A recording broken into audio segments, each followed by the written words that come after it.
healthy habits too, compared to what you used to in the past, and that's really helped you, with your photography, with writing, and your strong faith in the Word of God, and just getting out there and staying focused. But where you were at before versus where you are now, you can say that you have your faith and your emotional state, and how your conscious and subconscious and your level of consciousness is really working synergistically with each other. Would you say? Oh, definitely. And one of the key things too that I find: surround yourself with positive people, people that that are going to uplift you, people that are going to be there for you, and just feel the energy. Yeah. Is one of those positive people sitting around right now that you... Definitely. I have to figure out how to get on that bike, though, that one you pedal with the big wheel in the front. So, Dustin, I'm gonna share my tools with everybody, but what are some of the tools that you're using right now? Because there's a lot about you that I really admire, and you're so wise. And I know you're growing and becoming more conscious. But talking about this book, and what are all the tools that you use? I would say, like Bill, probably hobbies, and a lot of my positive hobbies. Yeah, a lot of my negative emotions. I'm also a musician, so I think negative emotions have their use. And I actually take a lot of my negative stuff and put them into song form, and I write songs. Some of the songs aren't very positive songs, but that's where it gets released to. They turn into great music. That's how I release it. And also meditation as well, having quiet time. I like a balance of being social and having just alone time. I think having alone time to really reflect on what's going on inside me is really important. You can call that prayer or meditation. And then also riding my bicycle touring out in the middle of nowhere. That to me is a huge release. To know that life is bigger than my problems. There's a lot of positive things in nature and in exercise, and if it just takes my focus away from all that stuff, all the issues. So I just kind of release that on my bicycle and music, and hobbies. So. That's awesome. And one thing too that I'd like to add to that is, all of this is amazing, but we also have to take care of our body the way God intended it to be.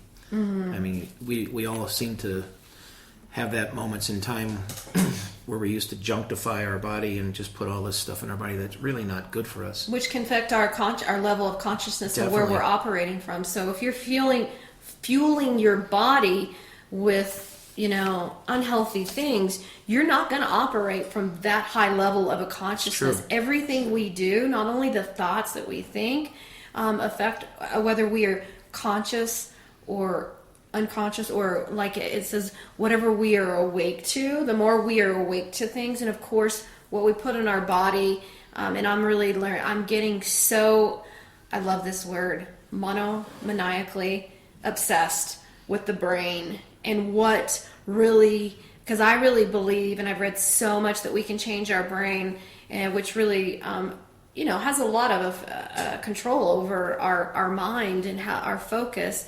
Because I really truly want to accomplish a lot while I'm on this earth, and I'm at a point where, nothing's going to get in my way, and I want to be the most effective I can with people.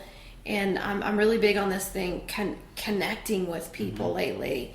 And since I'm at this place now where I'm becoming more and more and more and more and more conscious, and at this high level of consciousness and being awake to things, I really just want to be the most mindful, present woman and friend and partner and business owner, or no matter where I'm at with people and with myself. That tends to have, and when that has a lot of control over my own emotional state.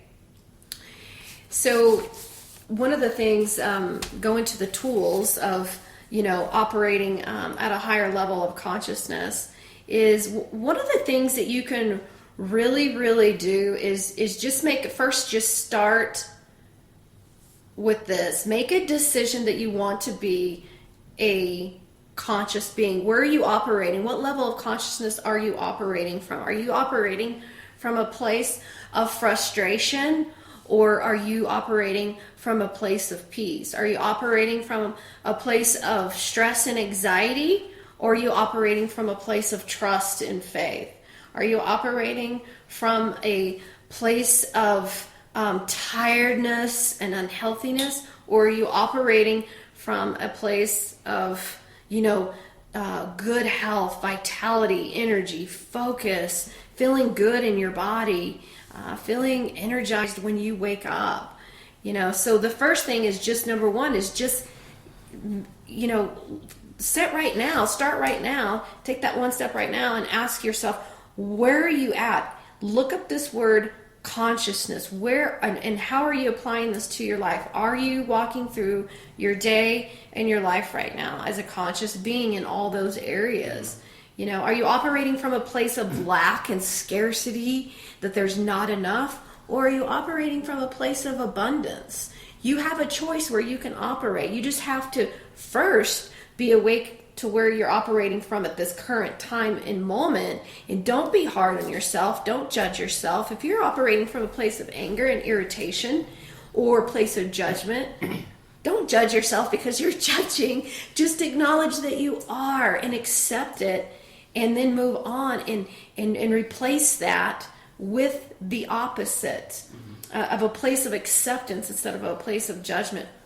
So I'm going off on a tangent on step number one, because I love that, because we have choices. People walk around acting like a victim because they feel like they don't have any choices, and we do. Be a leader and acknowledge that you have all these choices in your life on how you can be. So that's step number one.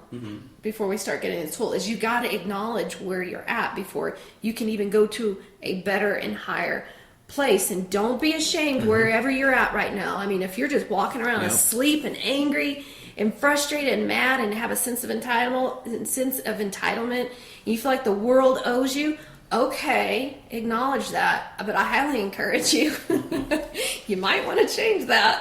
Well, I think it's okay to express our emotions, definitely. So we got to have we shouldn't suppress our anger and suppress, like what you're saying is, you should be aware, I'm angry because of this. And like really we have to acknowledge our emotions. But then you gotta understand, how am I gonna fix that? Do I let it go? Okay. And become happy? I'm just gonna stop you right there. Or do I fix It's okay to cry. First of all, we need to acknowledge our feelings, and we have to have someone we can really trust that loves us unconditionally, just going to sit there and listen. They're just going to listen and get those emotions out. That's how you acknowledge them. But then the second thing, what are you going to do with that? Are you going to let it go? You're going to let it go and learn from it and move on to the opposite, positive. But first of all, there's nothing ever to fix. I just want to share that with you. There's always things to improve and grow from and really become awake to, because and I only say fix because I hear this thing in society, and I've heard this from pastors and people, and I see people writing us on Facebook. Nothing is broke. Nothing needs to be fixed. We are all so whole. The only thing that makes us feel fragmented, some people use the word broke, but I refuse to make an agreement with that word or that, whatever that means. Is that you just feel fragmented and disconnected inside. So we want to come back to a place of feeling connected, and it does take. How often have you just acknowledged a feeling and you felt better and more relaxed? Okay, you felt better, right? You felt more calm. Yep. All right. So anyway, that's step one. Okay, guys. I know I'm running out of time, so I just want to go into the rest of the tools to become more conscious. The Law of Consciousness. Read this book. Get this book. It's really inexpensive. It's 4 chapters. read it over and over and over and over, and take notes, highlight things. Number 2, to become a more conscious, mindful being and gain more control over your subconscious mind. I've said this in my other podcast, I mention it. Write. Just write that, because there's a strong connection when you write. Even if you need to write out your negative feelings and get it out and you don't have anybody to talk to, there's a strong connection between what you do, how you feel, and what you do physically and what you write down on paper. It's proven fact. There's many studies, and it really works. I've noticed what you shared with me. Daily scripting? Yeah. The night before you go to bed, write down what you want your day to look like. And let me tell you what, it is helping me so much, because I read that in the morning when I get up, what I wrote last night, and oh my gosh, I'm going to have a great day. Yeah, you do. You wake up, because that's what that does is impresses your subconscious mind, and your subconscious mind is so impressionable right before you go to bed and while you're sleeping, because it's never asleep. Your conscious mind is asleep, but not your subconscious. So what you do, what you watch, what you say, what you put in your mind before you go to bed has a lot to do with your level of consciousness. And even when you wake up, are you going to wake up being an intentional being, or are you going to wake up operating from a place of not being conscious and just going to operate that day out of on your defaults and your reactions, and you have that choice. So you can wake up and be proactive and respond and have control over your life that day. And number three is this is so important, is breathe and meditate, even if it's for 10 minutes. Bob Proctor has got an amazing meditation, the abundance meditation. He's really good, but there's all kinds of meditation. If you got to start out with guided meditation, and just be really mindful of your words and how you're feeling, and instead of letting how you're feeling, dictate your day. Another thing, number 4, I would say is really, really focus on what you're putting in your body. True. Because that has a lot of control over your brain, and your brain has a lot of control over your mind and your consciousness.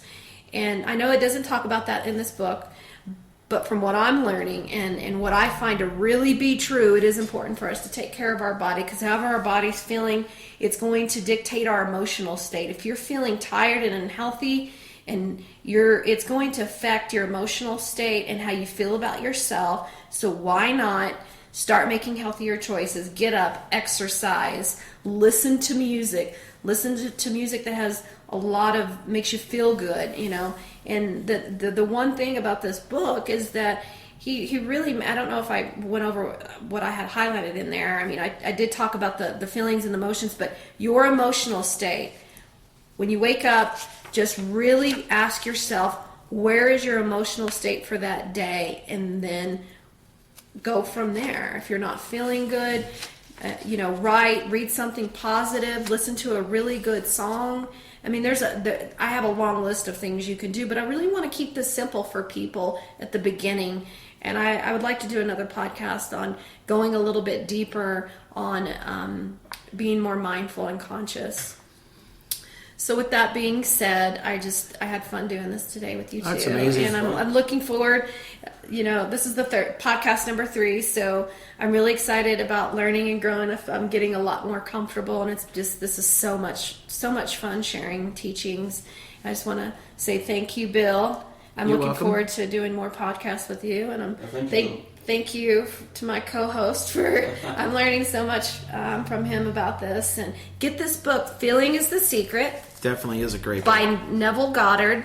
And just it's a small book. Invest in your mind, invest in your level of consciousness, and make a decision to stop settling for less and operate at a higher level of being and feeling, and you'll be a better service to yourself and the world. Like I said, you get one life, you get one body, make the best of it. Bye everybody, love you. Goodbye. See you next time. we got claps.